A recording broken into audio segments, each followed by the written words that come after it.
Let's go to the South Island, where police have decided to ditch a controversial station restructure. Newstalk ZB South Island News Director Claire Sherwood's with me. Hey Claire, they'll be happy about that. Certainly are happy about that, Ryan. This is the proposed restructure we've spoken about at length on Herald now. The initial issue with this restructure plan was that it was kind of coming out by, drip-fed information, to be honest, via the media and the likes of Federated Farmers, who were really frustrated about the plan. What we eventually learned is that police had shared internally a plan to restructure rural policing in Canterbury, and that would involve removing some rural police officers entirely from small towns like Culverden, Amberley and the likes. And instead, these officers would work from 24/7 hubs at the likes of Rangiora for North Canterbury and Rolleston out Selwyn Way.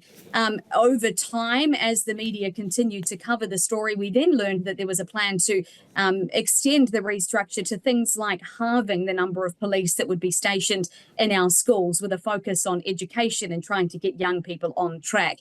Now, as a result of increasing pressure and some very well-attended community meetings out in these rural areas, police decided, and I recall it was late on a Friday, they made a plan to actually rethink and ask the public for feedback.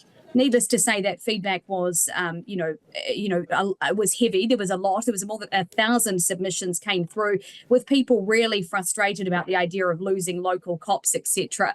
We now have learned that police have taken on board that feedback, reviewed it, and decided that this proposed restructure won't go ahead. That's not to say there won't be a restructure down the track, but one thing that the likes of Federated Farmers and the Police Association are hoping is that police have learned from this process that communication is key, and the miscommunication in this instance is what led people to be so frustrated and concerned.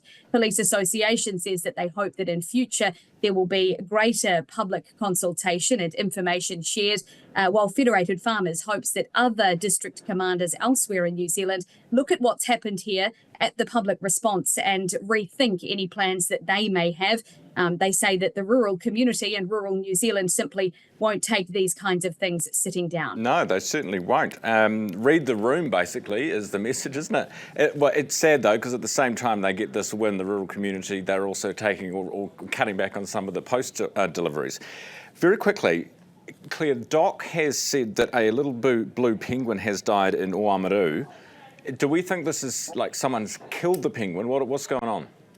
Well, that seems to be what is likely to have happened here, Ryan. This happened on Sunday. There was initial reports that there was a car driving dangerously down the esplanade at Oamaru at about 9 o'clock at night. Soon after that, this little blue penguin was found very badly injured. It was alive when a member of the public discovered it, but then died soon after. DoC now wants to hear any information from anyone who may be able to help with what happened to the little blue penguin. The idea of whether this was done intentionally, though, is certainly front of mind. It comes only a couple of months after 3 sea lions were shot dead intentionally at the Waitaki River mouth, just near Oamaru. DoC was also putting out pleas for information at that time about what may have happened. Of course, these species are either endangered or protected. For the little blue penguin, for example, the penalty for harming a little blue penguin is either 2 years in prison or a $100,000 fine, or potentially both. So DoC is desperate to get some information. Yeah, absolutely. I hope they do too. That cute little korora. 7 away from 8. Claire, thank you. Claire Sherwood, Newstalk ZB South Island News Director.